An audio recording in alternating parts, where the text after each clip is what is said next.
আর ওই বাবা মা যখন বার্ধক্য হয়ে গেল, মারা হয়ে গেল, মারা যাওয়ার পরে তোমাদের কি কর্তব্য সেটা আল্লাহ পাক নবীজিকে বলছেন, ওয়াকুর রাব্বিরহামহুমা কামা রাব্বায়ানি সগীরা। ফাতিহা প্রথম পড়লো, তারপরে 2 নম্বরে সূরা বাকারা পড়লো, তারপরে 3 নম্বরে তারা কি করলো, তারা আপনার সূরা নিসা শুরু করলো। সূরা নিসা শুরু করার পরে তারপরে তারা দেখতেছে কোরআন বলতেছে,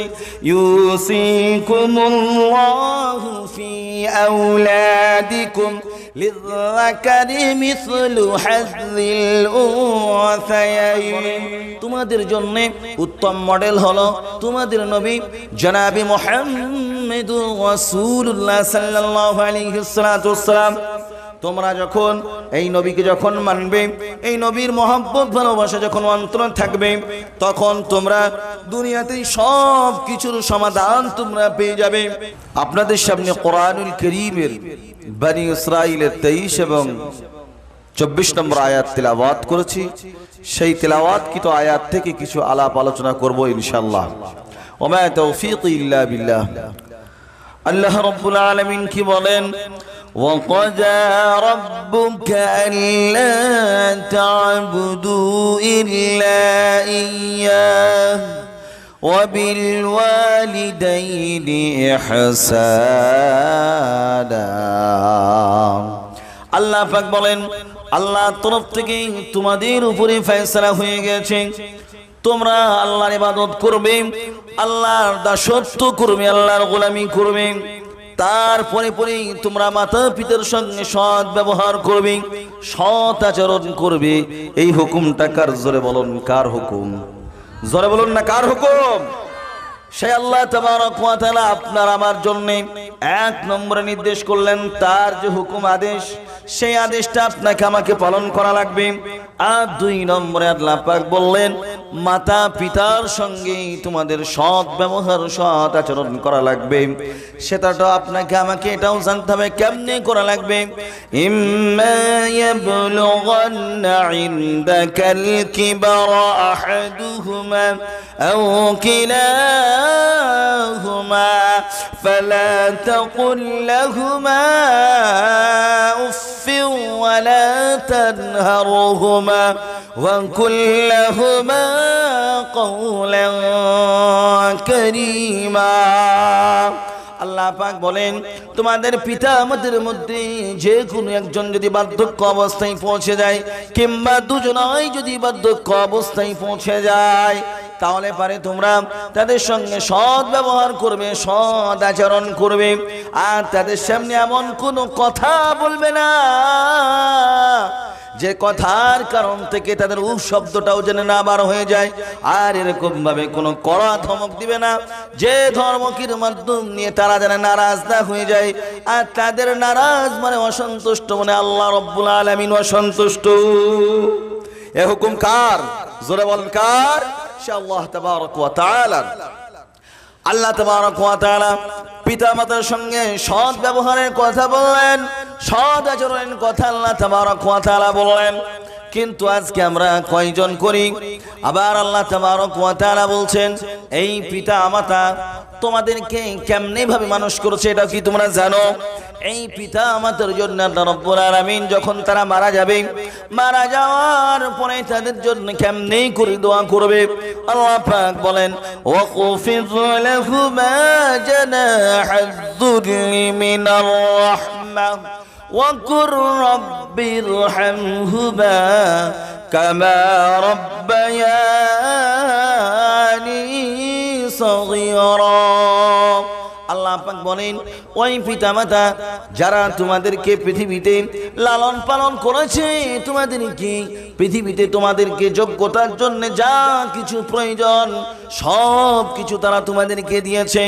দেওয়ার পরে যখন ওই পিতামাতা যখন বার্ধক্য হয়ে গেল, হয়ে যাওয়ার পরে ওই পিতামাতা যখন তারা বুড়ো হলো, বুড়ো হওয়ার পরে যখন অন্তিম নিঃশ্বাস ত্যাগ করলো, এই কাল থেকে পরকালে চলে গেল, এবার আল্লাহ রাব্বুল আলামিন বলতেছেন যে তোমাদের কাজ হলো কি এই সমস্ত পিতা মাতাগুলির জন্য দোয়া করা, তার মধ্যে থেকে প্রথম সেবা করার কথা আল্লাহ পাক বললেন যে তোমরা তোমাদের দুই হাত বা দুইখানা বাজু যে দিয়েছি ওই বাজু দিয়ে তোমরা তাদের সঙ্গে সদ্ব্যবহার করবে, তাদের যা কিছু প্রয়োজন সেই সমস্ত প্রয়োজনগুলি তুমি মিটাবে। আল্লাহ পাক এই কথা কেন বললেন? আল্লাহ পাক আবার পূর্বের কথা স্মরণ করাচ্ছেন, ও আমার বান্দারা, তোমাদের এমন একটা সময় ছিল যে সময়টিতে তোমার করা ছাড়া কোনো ভাষা ছিল না, তোমার কান্না ছাড়া পিতা মাতাকে বোঝানোর মতো কোনো সিঙ্গেল কোনো ইশারা ইঙ্গিত কিছুই ছিল না। আল্লাহ পাক সেই ইশারা ইঙ্গিতের মাধ্যম নিয়ে তোমার মাকে তোমার বাবাকে বুঝিয়েছেন। আর ওই বাবা মা যখন বার্ধক্য হয়ে গেল, মারা হয়ে গেল, মারা যাওয়ার পরে তোমাদের কি কর্তব্য সেটা আল্লাহ পাক নবীজিকে বলছেন, وقل رب ارحمهما كما ربياني صغيرا। ও বান্দারে, তোমার আব্বা আম্মা যখন মারা যাবে, মারা যাওয়ার পরে আল্লাহ পাক কি বলবে?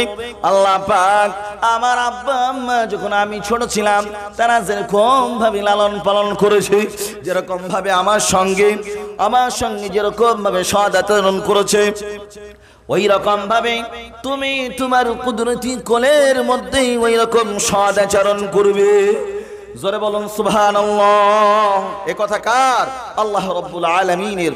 আল্লাহ রাব্বুল আলামিন বান্দার জন্য যেটা ভালো চান পৃথিবীতে তার চাইতে ভালো আর কেউ চাই না। আচ্ছা বলেন, এই পৃথিবীতে আল্লাহ তাবারক ওয়া তাআলা কোরআন দিয়েছেন, আর কোরআনের মধ্যে মানুষের যা কিছু সমস্যার সমস্ত সব কিছু সমাধান আল্লাহ পাক খুলে খুলে ওপেন করে বলে দিয়েছেন, ঠিক কিনা? আল্লাহ তাবারক ওয়া তাআলা কোরআনকে বিজ্ঞানময় করেছেন। কোরআন সম্পর্কে এসেছে আল্লাহ তাবারক ওয়া তাআলা বলেছেন, ওয়া নুনাজ্জিলু মিনাল কুরআনি মা হুয়া শিফাআ ওয়া রাহমাতুল লিল মুমিনিন। আল্লাহ পাক বলেন, আমি এই কোরআনকে নাজিল করলাম বিশ্ববাসীর জন্য, আর নাজিল করার পরে আমি এই বিশ্ববাসীকে আমি কোরআনকে এমন একটা শিফা, এমন একটা রোগের প্রতিষেধক দান করলাম যে এই কোরআনের কাছে যাবে, এই কোরআন থেকে যেরকম সমস্যা হবে, এই সমস্যার জন্য যখন সমাধান চাইবে, এই কোরআন থেকে সেই ব্যক্তি তার যে রোগ হয়েছে, তার যে বিপদ আপদ হয়েছে, তার যে সমস্যা হয়েছে, এই কোরআন থেকে সেই সমস্যার সমাধান সে পেয়ে যাবে। আল্লাহু আকবার। এই কিছুদিন আগেকার কথা, আপনারা জানেন পৃথিবীর মধ্যে এখন বর্তমান কয়েকটা সুপার পাওয়ার দেশ আছে। কোরআন সম্পর্কে আপনাদেরকে একটু বিজ্ঞানময় কোরআন যে তার দলিল কি পেশ করেছে আপনারা একটু শোনেন। কোরআন বলতেছে, আমি পুরুষকে মেয়েদের থেকে ডবল অধিকার দিয়েছি। মেয়েদের থেকে পুরুষ মানুষ যখন সম্পদের ভাগ পাবে তখন ডবল পাবে, আর মেয়েরা ওই পুরুষের অর্ধেকটা তারা পাবে। কোরআন সে কথা বলতেছে, ইউসিকুমুল্লাহু ফি আওলাদিকুম লিযাকারি মিসলু হাযযিল উনসায়াইন ফাইন কুননা নিসাআন ফাওকা ইসনাতাইনি ফালাহুন্না আস-সুলুসু মা তারাক। আল্লাহ রাব্বুল আলামিন বলেন, যখন তোমাদের মধ্যে কোনো ব্যক্তি মারা যাবে, মারা যাওয়ার পরে ওই ব্যক্তির যে সম্পদ থাকবে, তার যদি একটা ছেলে থাকে একটা মেয়ে থাকে, তাহলে অর্ধেকটা ছেলেটা পাবে, আর ওই যে অর্ধেকটা পেল, আর ওই অর্ধেকটার মধ্যে থেকে আবার ওইটা যেটা থাকলো ওইটাকে আবার আপনার চারানা ভাগ করা হবে, মেয়েটাকে আবার অর্ধেক দেওয়া হবে। কোরআন বলতেছে পুরুষ মানুষটা মেয়েটার দ্বিগুণ পাবে, আর ও তিনের এক অংশ পাবে। এই কথাটা কে বলতেছে? কোরআন বলতেছে। কোরআন তার দলিল কি পেশ করে শুনেন, বিজ্ঞানময় যে কোরআন। কোরআন বলে এমন একটা সময় আসলো যে কোরআনের কাছে প্রত্যেকটা জাতি কি প্রত্যেকটা ধর্মের মানুষকে আসা লাগবে। এই কিছুদিন আগেকার ঘটনা, আপনার আমেরিকায় দুইজন বাচ্চা হলো, ওই বাচ্চার যে মায়ের গর্ভে থেকে তারা জন্ম নিল, দুইজন মহিলা ছিল, দুইজন মহিলা দুই রকমের বাচ্চা প্রস্রাব করলো। একজন পুরুষ জাতীয় বাচ্চা প্রস্রাব করলো, আর একজন মহিলা নারী জাতীয় বাচ্চা প্রস্রাব করলো। এবার দেখবেন যখন কোনো হসপিটালে কোনো মহিলার বাচ্চা হয়, বাচ্চা হওয়ার পরে মায়ের হাতে একখানা ফিতা বেঁধে দেয়, আবার ছেলের হাতেও একখানা ফিতা বেঁধে দেয়, আর তাতে নম্বরিং করা থাকে কি থাকে না জোরে বলেন? কেন এটা করা হয়? এটা করা এই জন্য হয় যাতে করে কোনো মেয়ের কোনো বাচ্চা যেন কোনো রকমের গোলমাল না হয়ে যায়, এই জন্য কিন্তু এই নম্বরিংটা করা হয়। এবার হঠাৎ করে তারা দেখতেছে যে তাদের মধ্যে একটা উলটপালট ব্যাপার হয়ে গিয়েছে। ব্যাপারটা কি? ব্যাপারটা হলো যে বাচ্চার হাতে যে নম্বরিংটা করবে, মায়ের হাতে যে নম্বরিংটা করবে, এই নম্বরিংটা করতে কিন্তু মনে নাই। যখন মনে নাই বাচ্চা কার কোনটা বুঝতে সমস্যা হলো। সমস্যা হওয়ার পরে ওইখানে ডাক্তার ছিল 5 জন। কয়জন জোরে বলেন? 5 জন ডাক্তার ছিল। ওই 5 জন ডাক্তার আপনার আমার দেশের মতন এইরকম ছোটখাটো ডাক্তার নয়, তারা পৃথিবীর বিখ্যাত বিখ্যাত এক একজন আপনার হল মেডিকেল সায়েন্সের ডাক্তার। জোরে বলুন সুবহানাল্লাহ। এবার ওই 5 জনের মধ্যে থেকে একজন আপনার মিশরীয় ডাক্তার ছিল, যিনি আমেরিকাতে আপনার এই মেডিকেল সায়েন্সের ডক্টর হিসেবে তিনি জব করতেন, চাকরি করতেন। এবার ওই যে 5 জন বন্ধু আছে, 4 জন ছিল খ্রিস্টান আর এই একজন বন্ধু ছিলেন মুসলমান। এবার ওই 4 জন বন্ধু তারা কি বলল? তারা বলল, বন্ধু তুমি তো মুসলমান, তোমাদের কাছে তো আছে কোরআন, তাহলে এবারে তোমরা বলো যে কোরআন হলো বিজ্ঞানময় কোরআন, আমরা তো এখন একটা মহা বিপদের মধ্যে আছি, এই বিপদ থেকে আমরা কি করে রক্ষা পাবো? কোরআন কি তার কি কোনো সলিউশন দিয়েছে? এবার তখন ওই বন্ধু বলল, বন্ধুরে কোরআন তো হলো বিজ্ঞানময় কোরআন, কোরআন তো প্রত্যেকটা জিনিসের সমাধানের জন্যই আল্লাহ পাক কোরআনুল কারীমকে নাযিল করেছে। এবার তখন বলল, বন্ধু আমাকে কিছুক্ষণ সময় দেওয়া হোক, আমি একটু মিশর থেকে ঘুরে আসি। উনি করলেন কি? প্লেনের টিকিট কাটলেন। প্লেনের টিকিট কেটে উনি করলেন কি? মিশরের দিকে আসলেন। মিশরে আসার পরে পৃথিবীর সবচেয়ে বিখ্যাত যে আপনার ইউনিভার্সিটি রয়েছে, জামিয়া আল আজহার ইউনিভার্সিটি, পৃথিবীর মধ্যে সবচেয়ে বড় ইউনিভার্সিটি, যে ইউনিভার্সিটির মধ্যে 1,35,000 ছাত্র পড়ে। বলুন সুবহানাল্লাহ। পৃথিবীতে অনেক নাম করা ইউনিভার্সিটি আছে, কিন্তু ছাত্রগত দিক দিয়ে এত জনসংখ্যা কোথাও নাই। আল্লাহু আকবার। এবার যখন ওই ডাক্তার যখন ওখানে আসলেন, আসার পরে উনি আপনার জামিয়া আল আজহারের যেখানে আপনার মেন দফতর, যেখানে অফিস রয়েছে, ওই অফিসে উনি দেখা করলেন। দেখা করার পরে উনার যেটা সমস্যা সেটা ব্যক্ত করলেন। বললেন এর কি কোনো সমাধান আছে? তখন সমস্ত আপনার যারা বড় বড় আপনার কোরআনকে নিয়ে রিসার্চ করা বড় বড় আলিম মুহাদ্দিস, তারা বলল, কই আমরা তো সেরকম দেখতেছি না, তবে অবশ্যই সমাধান তো পাওয়া যাবে, তারপরে আমরা একটু চেষ্টা করি। তারপরে তারা কি করলো? তারা কোরআনকে ঘাঁটতে লাগলো। কোরআন ঘাঁটতে ঘাঁটতে তারা কোরআনের মধ্যে 1-2 করতে করতে আপনার সূরা ফাতিহা প্রথম পড়লো, তারপরে 2 নম্বরে সূরা বাকারা পড়লো, তারপরে 3 নম্বরে তারা কি করলো? তারা আপনার সূরা নিসা শুরু করলো। সূরা নিসা শুরু করার পরে তারপরে তারা দেখতেছে কোরআন বলতেছে, ইউসিকুমুল্লাহু ফি আওলাদিকুম লিযযাকারি মিসলু হাযযিল উনসায়াইন ফাইন কুননা নিসাআন ফাওকা ইসনাতাইন ফালাহুন্না الثلث আল্লাহু আকবার। কোরআন বলতেছে একজন পুরুষ সে একজন মেয়ের থেকে দ্বিগুণ সে মালের অধিকার পাবে কোনো মানুষ যদি মৃত্যু মারা যায়। আর কোনো মহিলা যখন কোনো মৃত্যুর যখন সে যদি ওয়ারিস হয়ে থাকে, তাহলে পরে ওই মৃত্যুর যদি কেউ না থাকে তাহলে পরে ও অর্ধেকটা মালের মালিক হয়ে যাবে। আর যদি তার কোনো ভাই থাকে ওই মহিলার, তাহলে পারে ওই অর্ধেকটার থেকে আবার অর্ধেকটা, তার মানে 3-এর 1 ভাগ পাবে। তারা যখন এই সমাধান পেয়ে গেল তখন তারা অবাক হয়ে গেল। কোরআন তাহলে ভারতে এখানে সমস্যার সমাধান করেছে। কোরআন কি সমাধান করেছে? কোরআন সমাধান করেছে যখন কোনো সন্তানকে প্রস্রাব করে, প্রস্রাব করার পরে ওই সন্তানের মায়ের স্তনের মধ্যে বাচ্চা যদি পুরুষ জাতি হয়, তাহলে পরে সেই মায়ের স্তনের মধ্যে আপনার দুধের গাঢ়ত্ব বেশি হয়ে যায়, আর তার দুধটার আপনার ভারিত্বটাও বেশি এসে যায়, ওই মায়ের সন্তানের দুধও বেশি হয়। জোরে বলুন সুবহানাল্লাহ।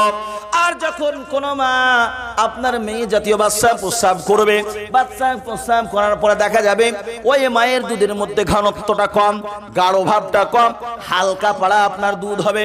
এবার তখন ওই সমস্ত আপনার ডাক্তারগুলি যখন এইটা নিয়ে চিন্তা ভাবনা, ওই দিক থেকে ওই মুসলমান ডাক্তার কি আপনার আমেরিকার জমিনে আপনার প্লেনে আবার মিশর থেকে ফিরে আসলো। ফিরে আসার পরে বলল, শোনো বন্ধুরা, কোরআন এর সলিউশন দিয়েছে, এর সমাধান দিয়েছে। বলে কি?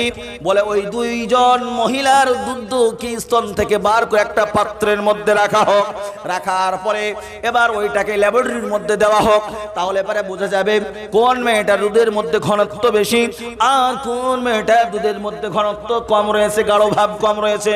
এবার যখন ওই মেয়েগুলিকে যখন এই আপনার নির্দেশ দেওয়া হলো, নির্দেশ দেওয়ার পরে যখন ল্যাবরেটরি দেখা হলো কোনটা পুরুষ জাতীয় মেয়ের আর আপনার কোনটা মহিলা জাতীয় মেয়ের মা, এটা আপনার ধরা পড়ে গেল। জোরে বলুন না সুবহানাল্লাহ। তাহলে কোরআন আপনার সমস্যার সমাধানের সলিউশন দিয়েছে কি দেয়নি? জোরে বলে। কোরআন সমস্যার সমাধানের সলিউশন দিয়েছে। কোরআন বলতেছে যখন কোনো পুরুষ এবং নারী তারা কিভাবে মাল পাবে সেই সলিউশন দিয়েছে, আর সেই সলিউশন ধরেই তারা এই সমস্যার সমাধান করলো। কিন্তু আজ আমরা এতটাই হতভাগা হয়ে গিয়েছি, আজ আমরা এতটাই নিজেদেরকে ছোট ভেবে নিয়েছি, আজ আমরা আল্লাহর কাছে হাত পাতি না, আমরা কোরআনের কাছে সাহায্য চাই না, কোরআন কি বলতেছে সেটাও আমরা বুঝতে চাই না। কোরআন কিসের জন্য এসেছে কোরআন সে কথা নিজেই বলতেছে। কোরআন কি বলে? বিসমিল্লাহির রহমানির রহিম, আলিফ লাম রা, কিতাবুন আনজালনাহু ইলাইকা লিতুখরিজান নাস মিনাজ যুলুমাতি ইলান নূর। কোরআন বলে যে আমি আল্লাহ তাবারক ওয়া তাআলার পক্ষ থেকে আমি নাজিল হয়েছি। আর এই কোরআনকে যদি জিজ্ঞাসা করা হয়, ও কোরআন তোমার মিশনটা কি, তোমার উদ্দেশ্যটা কি? কোরআন বলতে চাই আমি এই জন্যই নাজিল হয়েছি পৃথিবীর বুকে যে আমি মানুষকে অন্ধকার থেকে আলোর দিকে নিয়ে যাব। যে আলো দেখিয়েছেন রাসূলুল্লাহ সাল্লাল্লাহু আলাইহি ওয়াসাল্লাম। জোরে বলুন সুবহানাল্লাহ। আল্লাহ পাক সে কথা কোরআনের মধ্যে বলতেছেন, ক্বাদ জাআকুম মিনাল্লাহি নূরুন ওয়া কিতাবুম মুবিন। আল্লাহ পাক বলেন যে তোমাদের কাছে কোরআন এসেছে, আর কোরআনকে বোঝানোর জন্য আমি জনাবে মুহাম্মদুর রাসূলুল্লাহ সাল্লাল্লাহু আলাইহি ওয়াসাল্লামকে পাঠিয়েছি। জোরে বলুন সুবহানাল্লাহ।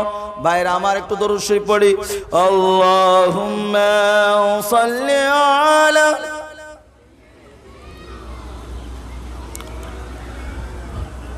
ওয়া আলা আলি সাইয়্যিদিনা মাওলানা মুহাম্মদ।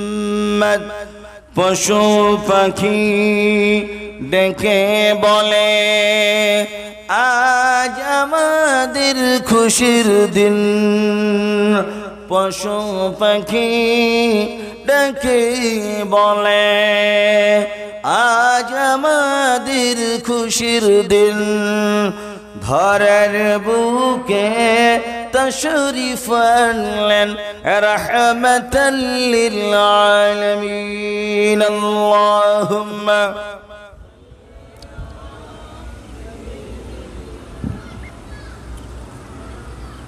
ওয়া আলা আলি সাইয়্যিদিনা মাওলানা মুহাম্মদ।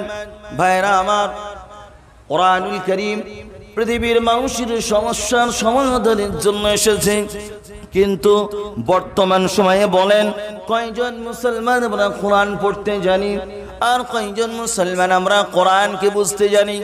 তাহলে পারে আপনার আমার কাছে বিপদ তো অবশ্যই আসবে। কোরআন থেকে আমরা দূরে চলে গিয়েছি, আল্লাহর নবী সাল্লাল্লাহু আলাইহি ওয়াসাল্লামের আদর্শকে আমরা ছেড়ে দিয়েছি। কোরআনুল কারীম বলতেছে ওয়া ইন্নাকা লাআলা খুলুকিন আযীম। কোরআন এমন একটি গ্রন্থ, কোরআন এমন একটি গ্রন্থ যে কোরআনের মধ্যে আল্লাহ রাব্বুল আলামিন তার নবীর ব্যাপারে সার্টিফাই করছে যে আমার নবীর চরিত্র হলো সর্বোত্তম। সূরা বলুন সুবহানাল্লাহ। আল্লাহর নবীর স্ত্রী আমাদের মা হযরত আয়েশা সিদ্দিকা রাদিয়াল্লাহু তাআলা আনহার কাছে কিছু সাহাবী গিয়েছেন। যাওয়ার পরে আল্লাহর নবী সাল্লাল্লাহু আলাইহি ওয়াসাল্লামের স্ত্রী আম্মা জান আয়েশা সিদ্দিকা রাদিয়াল্লাহু তাআলা আনহাকে বলেন, হে আম্মা জান, আপনার কাছে আমরা এসেছি, নবীজির চরিত্র সম্পর্কে একটু বলেন। এবার তখন আম্মা জান আয়েশা বলেন, তোমরা কি কোরআন কি পড়ো না? তোমরা কি কোরআন কি স্টাডি করো না? তোমরা কি কোরআনকে খুলে দেখো না? ওই কোরআনটা হলো সমস্ত সব কিছু নবীজির জন্ম থেকে নিয়ে মৃত্যু পর্যন্ত যা কিছু রয়েছে সব কিছু আদর্শ। জোরে বলুন সুবহানাল্লাহ। লাকাদ কানা লাকুম ফি রাসূলিল্লাহি উসওয়াতুন হাসানা। আল্লাহ পাক বলেন, তোমাদের জন্য উত্তম মডেল হলো তোমাদের নবী জনাবে মুহাম্মদুর রাসূলুল্লাহ সাল্লাল্লাহু আলাইহি ওয়াসাল্লাম। তোমরা যখন এই নবীকে যখন মানবে, এই নবীর মহব্বত ভালোবাসা যখন অন্তরে থাকবে, তখন তোমরা দুনিয়াতে সব কিছুর সমাধান তোমরা পেয়ে যাবে। আর যখন এই নবীর মহব্বত ভালোবাসা তোমাদের মাঝে থাকবে না, তার আদর্শকে তোমরা ঠুকরাবে, তার আদর্শ থেকে তোমরা অন্য জায়গায় চলে যাবে, ভিন্ন জাতির আদর্শকে যখন তোমরা গ্রহণ করবে, তখন কিন্তু তোমরা চতুর্দিক থেকে তোমরা মার খাবে। কথা ঠিক না ঠিক? আচ্ছা বলেন, আজ প্যালেস্তাইনের দিকে তাকান, আজ আরব কান্ট্রিগুলির দিকে তাকান। আচ্ছা বলেন যে এই যে দুবাই, এই পৃথিবীর মধ্যে মনে হয় এই রকম কোন নোংরা রাষ্ট্র আছে কিনা সন্দেহ। তার মানে কি, যত রকমের নোংরামি কাজ ওই আরব, আপনার ইউনাইটেড আরবের যে দেশ সেটা হলো আপনার দুবাই, ওই দুবাইয়ের মধ্যে সমস্ত রকমের নোংরামি কাজগুলি হয় কি হয় না? ঠিক না বলেন? আচ্ছা বলেন, ওইখানে কোনোদিন কি পানি হয়েছে? কোনোদিন কি বান বন্যা হয়েছে? আল্লাহ পাক বলেন, যাহারাল ফাসাদু ফিল বাররি ওয়াল বাহর বিমা কাসাবাত আইদিন নাস লিয়ুযীকাহুম বা'দাল্লাযী আমিলু লাআল্লাহুম ইয়ারজিউন। আল্লাহ পাক বলেন, তোমাদের যে আসমানি বালা এবং জমিনি বালা যা কিছু তোমাদের উপরে আরোপিত হয়, এই সমস্ত বালাগুলি তোমরা তোমাদের নিজের হাতায় দিয়ে, নিজের হাত দিয়ে তোমরা কামাই করো, যার কারণ থেকে তোমরা এইরকম ভাবে জমিনি বালা দিয়ে, আসমানি বালা দিয়ে তোমাদেরকে আল্লাহ পাক তোমাদের এই থেকে ধ্বংস করেন। আল্লাহ পাক ছেড়ে দেন কিন্তু কাউকে ছাড় দেন না। কথা ঠিক না বেঠিক? জোরে বলেন। আজ আরব যে দেশগুলি রয়েছে, আরব দেশগুলির মধ্যে থেকে দুইটা দেশ সবচেয়ে গুরুত্বপূর্ণ। একটা হলো আপনার যে সৌদি আরব, আর একটা হলো ইউনাইটেড আরব, তার মানে যেখানে দুবাই রয়েছে। এই দুইটা দেশ যদি আপনার প্যালেস্টাইনকে যদি একটু সাপোর্ট করত, তারা যদি একটু কঠোরতা অবলম্বন করত, তাহলে পারে আপনার প্যালেস্টাইনের মুসলমানরা আজ এরকম ভাবে মার খেত না। কিন্তু এই সমস্ত মুজাহিদ ভাইদের জন্য দোয়া করি, যারা আমার ভাই, যারা আপনার ভাই, সারা বিশ্বের মুসলমানের ভাই, তারা আজকে প্যালেস্টাইনের মুসলমানের জন্য তারা লড়াই করছে, তারা নিজের দেশকে বাঁচানোর জন্য তারা লড়াই করছে। নিজের দেশকে ভালোবাসা, নিজের দেশকে ভালোবাসা, এটা হলো আল্লাহ রসুলের একটা সুন্নাত। আল্লাহ রসুল বলেছেন ওয়াতনুল মুহাব্বা, নিজের দেশকে ভালোবাসা এটা হলো আপনার একটা ঈমানি অঙ্গ। এই জন্য নিজের দেশকে ভালোবাসতে হবে। আজ তারা নিজের দেশকে ভালোবেসেছে। আচ্ছা বলেন যে আপনি আমি ভারতবর্ষের মুসলমান, আজ যদি ভারতবর্ষের উপরে কোনো আঁচ আসে আমরা কি থামবো? যারা বলেন কেউ থামবো? আজ যদি আমাদের দেশে যদি কেউ আঘাত করে, চাই সে মুসলমান হোক, চাই সে হিন্দু হোক, চাই সে খ্রিস্টান হোক, চাই বিভিন্ন জাতি হোক, আমরা কাউকে কি ছেড়ে কথা বলবো? কাউকে আমরা ছেড়ে কথা বলবো না। আমার দেশ আগে, তারপরে অন্য কিছু আমরা ভাববো কি ভাববো না? তাহলে পারি আপনার ওই দেশের মুসলমানরা তারা নিজের দেশের জন্য যুদ্ধ করছে। আজ ওই সমস্ত দেশগুলি যারা নিজেদেরকে মুসলমানের ঠিকাদার বলে, কিন্তু এটা তো মুখে, কিন্তু বাস্তবে তো এটা নয়, বাস্তবে তো অন্য। এরা ইসরায়েলকে সাপোর্ট করছে, এরা আমেরিকাকে সাপোর্ট করছে, আর সাপোর্ট দিয়ে আজকে মুসলমানকে আপনার ধূলিসাৎ করছে, মুসলমান মা বোনেদের ইজ্জতকে লণ্ঠন করছে। আর তার সাথে সাথে ওই যে মাসুম বেগুনা বাচ্চাগুলি রয়েছে, ওই সমস্ত বাচ্চাগুলি এত সুন্দর, আপনারা তো মোবাইলে দেখেছেন, আপনারা ফেসবুকে দেখেছেন, ইনস্টাগ্রামে আপনারা দেখেছেন। আচ্ছা বলেন, আমাদের দেশীয় বাচ্চা আর ওদের বাচ্চার চেহারার মধ্যে কত আসমান জমিন পার্থক্য আছে না নাই? বলেন, ওদের চেহারাগুলি হলো গোলাপের মতন সুন্দর, আর জানে হাসছে মনে হচ্ছে যেন গোলাপ ফুল জেনে খেলতেছে আর হাসতেছে। জোরে বলুন আল্লাহু আকবার। আজ ওই সমস্ত বাচ্চাগুলি তাদের খাবার খাওয়ার মতন কোনো পরিস্থিতি নাই, মা বাপ আত্মীয় স্বজন সবাইকে হারিয়েছে।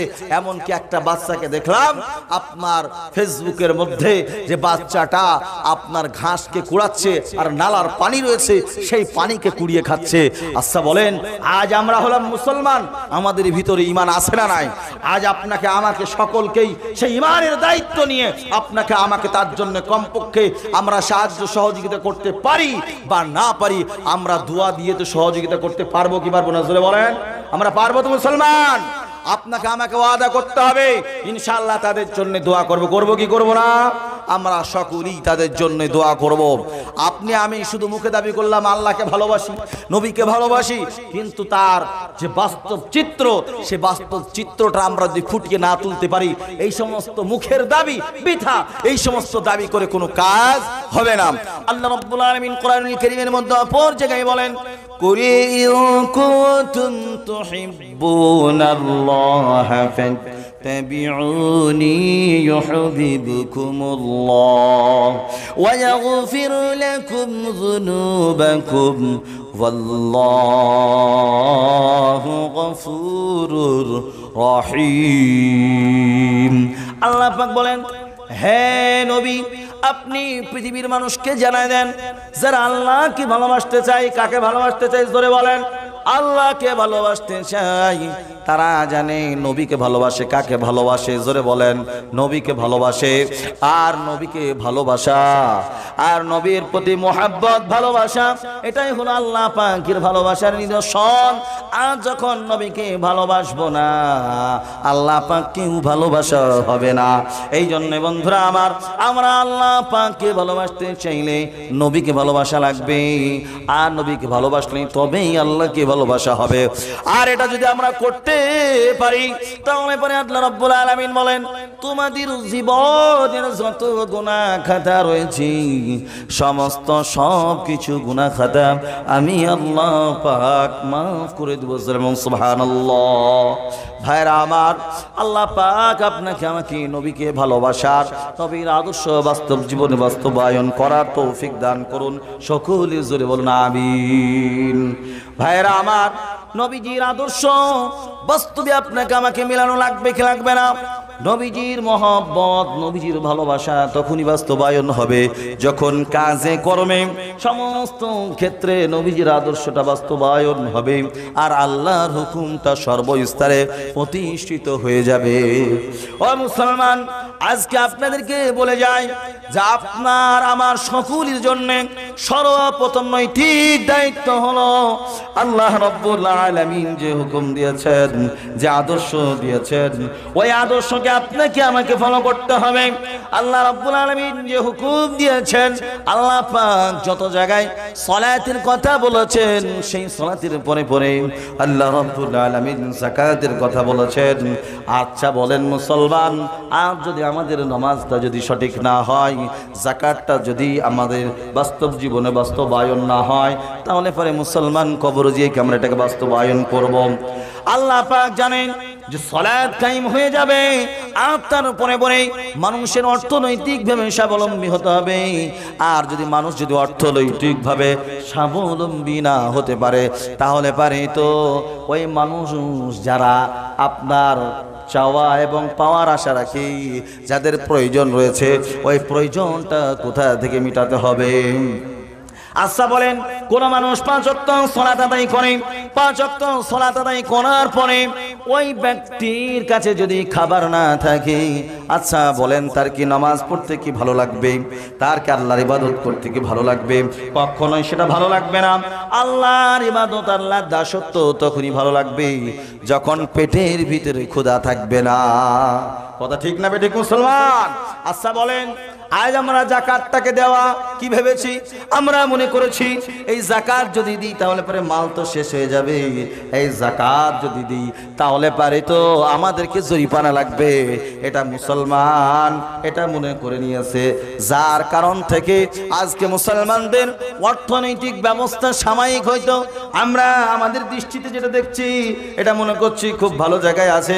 আচ্ছা বলেন যে বাস্তবেই যদি দেখা যায় তাহলে পরে তো সঠিক জায়গায় কিন্তু নাই আছে। বলেন সঠিক জায়গায় নাই। ও মুসলমান, আপনাকে আমাকে এই যাকাতটা অর্থনৈতিক ভাবে স্বাবলম্বী ভাবে আপনাকে আমাকে করতে হবে। যখন আপনি আমি এটা স্বাবলম্বী হয়ে আমরা এটা যখন করব, নিজেরা নিজেদের দায়িত্ব নিয়ে এটা পালন করব, সমাজটা আপনার সমস্ত রকম অর্থনৈতিক ভাবে মজবুত হবে। আর যে সমস্ত অসহায় মানুষগুলি রয়েছে তারা আপনার যে যার যেটা প্রাপ্য সেটা পাবে কি পাবে না? জোরে বলেন। যখন প্রাপ্য পাবে তখন মানুষের মধ্যে রাহাজানি, ছিনতাই, অশ্লীলতা, নোংরামি এই সমস্ত জিনিসগুলি তাদের মধ্যে থাকবে না। মানুষের যখন অর্থনৈতিক ভালো দিক থাকবে তখন দেখবেন মানুষের মধ্যে পরিবর্তন আসবে কি আসবে না? আর যদি মানুষের মধ্যে অর্থনৈতিক ভালো না থাকে, টাকা পয়সা যদি না থাকে, মাল ধন দৌলত যদি না থাকে, তাহলে পরে মানুষ অন্যায় করবে, ব্যভিচারী করবে, জিনা করবে। এই জন্য বন্ধুরা আমার, আপনাকে আমাকে অর্থনৈতিক ভাবে স্বাবলম্বী হওয়া লাগবে। আল্লাহ রাসূল সাল্লাল্লাহু আলাইহি সাল্লাম ইন্তিকালের পরে হযরত আবু বকর সিদ্দিক রাদিয়াল্লাহু তাআলা আনহু যখন তিনি মসনদে বসলেন, খলিফাতুল মুসলিমিন হলেন, হওয়ার পরে তিনি সর্বপ্রথম পদক্ষেপ নিয়েছিলেন যাকাতের। ওই যাকাত যারা দিব না বলেছিলেন আল্লাহর নবীর প্রাণ প্রিয় সাহাবী হযরত আবু বকর সিদ্দিক রাদিয়াল্লাহু তাআলা আনহু, তাদের মধ্যে তাদের ভিতরে সর্বপ্রথম তিনি জিহাদের ঘোষণা দিয়েছিলেন। আর যখন এই যাকাত হযরত উমর বিন আব্দুল আজিজ রাহমাতুল্লাহ আলাইহির দাওরে যখন আসলো, আসার পরে আপনার মুসলমানরা এত অর্থনৈতিকভাবে স্বাবলম্বী হয়ে গেল, যাকাতকে নিবে, যাকাতকে নিবে। এই যাকাত নেওয়ার মতন কোনো মানুষ ছিল না। তাহলে পরে বলেন যে যাকাত এতটা মানুষকে উন্নতশীল করেছিল, মানুষকে এতটা শক্তিশালী করেছিল আপনার অর্থনৈতিক ভাবে। আর এই অর্থটা কোথায় কিভাবে তোমরা ব্যয় করবে সে কথাটাও আল্লাহ রাব্বুল আলামিন কোরআনুল কারীমের মধ্যে বলেছেন। আল্লাহ পাক বলেন সেটা হলো 8টা খাত। ইন্নামাস সাদাকাতু লিল ফুকারা ওয়াল মাসাকিন ওয়াল আমিলিনা আলাইহা ওয়াল মুআল্লাফাতি কুলুবুহুম ওয়া ফির রিকাব ওয়া ইবনিস সাবিল ফরিদাতাম মিনাল্লাহ ওয়াল্লাহু আলিমুন হাকীম। আল্লাহ পাক বলেন ইন্নামাস সাদাকাতু লিল ফুকারা, তোমরা যখন ওই সমস্ত অর্থগুলি একত্রিত করবে, একত্রিত করার পরে সর্বপ্রথম যারা মিসকিন অসহায়, সাদাকাতুল ফুকারা একদম যারা গরিব, এই সমস্ত ব্যক্তিদের মাঝে তোমরা এই যাকাত থেকে তোমরা বিতরণ করবে। 2 নম্বরে ওয়াল মাসাকিন, মাসাকিন কাদেরকে বলা হয় এটা আপনাকে আমাকে ফুকারা এবং মাসাকিনের মধ্যে সমাধান নিতে হবে কি হবে না? আচ্ছা বলেন, যারা হত দরিদ্র, যাদের কিছু নাই, মানুষের কাছে চেয়ে মেঙে খায়, এরা তো একদমই অসহায়, এরা হলো ফুকারা। আর মিসকিন হলো তারা 2 নম্বরে যে সমস্ত মানুষগুলো অর্থনৈতিকভাবে দুর্বল, কিন্তু দুর্বল হওয়ার পরেও দেখবেন সুন্দর করে মাথাটাকে আঁচড়ায়, সুন্দর করে পোশাকটা যদিও খারাপ থাকে পরিষ্কার পরিচ্ছন্ন রাখে। অনেক জায়গা দেখবেন ছিঁড়া রয়েছে, তারপরেও দেখবেন ওই ছিঁড়া জামাটা পরে পরিষ্কার পরিচ্ছন্ন হয়ে আল্লাহর সালাত, আল্লাহর হুকুম আদায় করার জন্য মসজিদে যায় কি যায় না? জোরে বলেন। মসজিদে যায়। মসজিদে যাওয়ার পরে পেটে কিন্তু ক্ষুধা নাই, পেটে কিন্তু খাবার নাই, তারপরেও কিন্তু কোনো মানুষকে বলে না। আল্লাহ পাক বলেন, ও আমার বান্দারা, যারা অর্থনৈতিকভাবে স্বাবলম্বী, তোমাদের কি বলি, ওই সমস্ত মানুষগুলির চেহারার দিকে তাকাও, আর তাকিয়ে তাদেরকে তোমরা সঠিকভাবে নির্ণয় করো। আর নির্ণয় করার পরে তোমাদের যাকাতের যে অর্থ আছে ওই অর্থ থেকে তাদেরকে দাও। আচ্ছা বলেন, আমরা কয়জন এই অর্থ দিতে চাই? অনেক মানুষ আছে দেখবেন, তারা অর্থ তো দেয়, কিন্তু তারা চায় যে আমাকে সে বলুক। ঠিক না ঠিক বলেন, যে আমার কাছে এসে ছোট হোক। কিন্তু আল্লাহ বলছেন, আমি ওই সমস্ত বান্দাদেরকে ভালোবাসি, আর তোমরা ওদেরকে ছোট করতে চাও। তোমরা তাদেরকে দেখো, দেখার পর নির্ণয় করো, নির্ণয় করে তোমাদের ওই সমস্ত যাকাত ভিত্তিক অর্থকে তাদের মাঝে বন্টন করে। সুবহানাল্লাহ। কিন্তু এই কথা দেখবেন খুব কম মানুষই বলে। এই মানুষ, এই কথাগুলি কিন্তু মানুষ বুঝতে চায় না। আমরা ইসলামটাকে সীমাবদ্ধ করেছি যে আপনার হলো সালাত আদায় করা, আর অল্প বিস্তর দান খায়রাত করা, আর তার সাথে সাথে ইসলামিক কিছু রীতিনীতি রয়েছে, ওই সমস্ত রীতিনীতিগুলি আপনার আমার মাঝে কিছু প্রচলন করা, সেগুলোকে চালানো, এটাই কিন্তু মনে করে নিয়েছে। আর যার জন্য কিন্তু এটা সমস্যা হচ্ছে, এই সমস্যাটার জন্য আমরা দায়ী। কিন্তু সমস্যা সমাধান তখনই হবে আপনার আমার জন্ম থেকে নিয়ে মৃত্যু পর্যন্ত, একদম আপনার গ্রাম্য লেভেলের, পঞ্চায়েত লেভেল থেকে নিয়ে রাষ্ট্রীয় আপনার যে সমস্ত আইন রয়েছে, ওই আইন পর্যন্ত যখন আমরা প্রত্যেকটা স্তরে ইসলামের আলোকে ফলো করব, তখন প্রত্যেকটা জায়গায় ইসলামের সুশীতল ছায়া পৌঁছে যাবে। যাওয়ার পরে প্রত্যেকটা মানুষ শান্তিতে থাকবে। কি হিন্দু, কি মুসলিম, কি খ্রিস্টান, কি ইহুদি, কি নাসারা, কোরআন বলতেছে যারাই তোমরা ইসলামিক রাষ্ট্রের মধ্যে থাকবা, চাই সে ভিন্ন জাতি হোক, তাদের নিরাপত্তার দায়িত্ব কে নিয়েছে? জোরে বলেন, জোরে বলেন, কে নিয়েছে? ইসলাম নিয়েছে। ইসলাম তো হলো একটা শান্তির ধর্ম। কিন্তু মুসলমান আজকে আমরা ইসলামকে ছেড়ে দিয়ে আমরা ভিন্ন জাতির, আমরা আপনার বিভিন্ন কৃষ্টি কালচারকে, তাদের তাহজিব তামাদ্দুনকে আমরা আঁকড়িয়ে ধরেছি। কিন্তু আমাদের রাসূলের যে তাহজিব তামাদ্দুন, আমাদের রাসূলের যে আখলাক, যে আদর্শ, সেই নীতিকে আমরা আজকে ধরতে চাইছি না। যার কারণ থেকে আজকে আমরা বিভিন্ন রকমের সমস্যার সম্মুখীন হচ্ছি। এইগুলিকে আপনাকে আমাকে বাদ দিতে হবে। কোরআন বলতেছি, ইন্নাদ-দীনা ইনদাল্লাহিল ইসলাম। আল্লাহ পাক বলেন, আল্লাহর কাছে সবচাইতে মানোনীত ধর্ম হলো ইসলাম। ইসলাম মানে হলো শান্তি, ইসলাম মানে হলো আপনার সমস্ত রকম মানুষের নিরাপত্তার জন্য দায়িত্ব নেওয়া। ইসলাম মানে হলো আল্লাহর হুকুম কেমন ভাবে মানা, যে আল্লাহ পাক যেরকম ভাবে আপনাকে আমাকে নির্দেশ দিয়েছেন, সেই নির্দেশ অনুযায়ী আপনাকে আমাকে জীবন যাপন করতে হবে, তার বাইরে কিন্তু চলা যাবে না। এটা আল্লাহ রাব্বুল আলামিন এই নির্দেশ দিয়েছেন। কিন্তু মুসলমান আজকে আমরা কিন্তু সেই নির্দেশগুলিকে আমরা কিন্তু ফলো করি না। করি? জোরে বলে, আমরা করছি না। যার কারণ থেকেই আজকে আমরা বিভিন্ন রকমের সমস্যার মধ্যে পড়ে যাচ্ছি। এই সমস্যাগুলির সমাধান আপনাকে আমাকে কোরআন থেকে নিতে হবে। আল্লাহ পাক যে হুকুম দিয়েছেন, এই হুকুম অনুযায়ী আপনাকে আমাকে জীবন যাপন করতে হবে। রাসূলুল্লাহ সাল্লাল্লাহু আলাইহি সাল্লাম তার 63 বছরের জীবনে তিনি এমন কোন জিনিস শিক্ষা দেননি তা নয়। প্রত্যেকটা স্তরে, প্রত্যেকটা জায়গাতে আল্লাহ রাসূলের জন্ম থেকে নিয়ে মৃত্যু পর্যন্ত সর্বস্তরে শিক্ষা আছে না নাই? জোরে বলেন। সেই নবীর নামে আমরা সকলেই একবার আরেকবার দরুদ শরীফ পড়ি। আল্লাহুম্মা সাল্লি আলা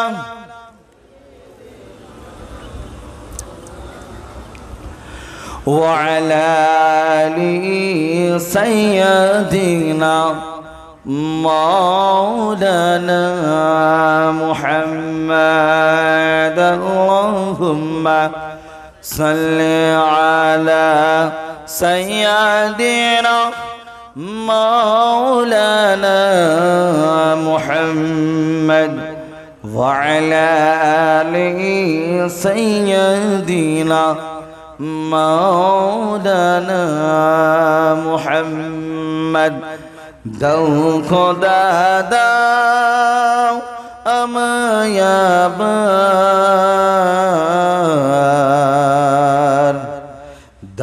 খোদা দাও আমায় আবার ইসলামী বিধান, দাও খোদা দাও আমায় আবার ইসলামী বিধান। আল্লাহুম্মা সাল্লি আলা সাইয়্যিদিনা মাওলানা মুহাম্মদ ওয়া আলা আলি সাইয়্যিদিনা মাওলানা মুহাম্মদ। ভাইরা আমার, আমি এতক্ষণ যা কিছু আলাপ আলোচনা করলাম, আমার আলাপ আলোচনার মধ্যে যদি ভুল ভ্রান্তি, আল্লাহ রাব্বুল আলামিন কোরআনুল কারীমের মধ্যে অসংখ্য আয়াত দিয়েছেন, আর সেই সমস্ত অসংখ্য আয়াতের মধ্যে আল্লাহ রাব্বুল আলামিন মানব জীবনের জন্য এমন কিছু নেই যে সমস্ত কথাগুলি আল্লাহ রাব্বুল আলামিন বলেন নাই। আপনি আমি যখন সালাতের মধ্যে দাঁড়িয়ে যাই, দাঁড়িয়ে যাওয়ার সঙ্গে সঙ্গে আমরা কি বলি?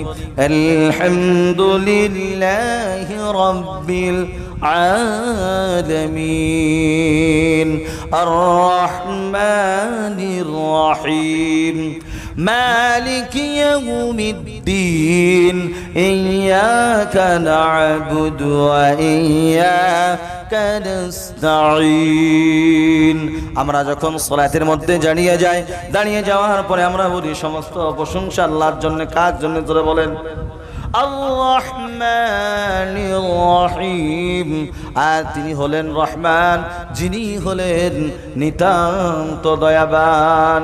মালিকি ইয়াউমিদ্দিন, আর যিনি হলেন বিচারুদ্দিনের মালিক। সে আল্লাহ রব্বুল আলামিন আপনার আমার বিচার করবেন, সেই দিনকে সামনে রেখে আমরা সকলেই জীবন যাপন করবো ইনশাআল্লাহ। হায়াত বাকি তো মুলাকাত বাকি। আল্লাহ পাক যদি আগামীতে কখনো সুযোগ দেয় ইনশাআল্লাহ সুন্দরভাবে আলাপ আলোচনা করব। আর বক্তব্য রাখতে হলে বক্তাকে বসিয়ে বক্তব্য রাখা ঠিক নয়, উচিত নয়। আপনাদের প্রধান আকর্ষণ হযরতুল আল্লাহ হযরত মাওলানা আজিজুল হক সাহেব কাসিম আদাজিল্লাহুল আলী উপস্থিত, উনি এখন বক্তব্য রাখবেন। আমার বলার মধ্যে ভুল ত্রুটি আখির দাওয়ানা আলহামদুলিল্লাহি রাব্বিল আলামিন। আসসালামু আলাইকুম ওয়া রাহমাতুল্লাহি ওয়া বারাকাতুহু।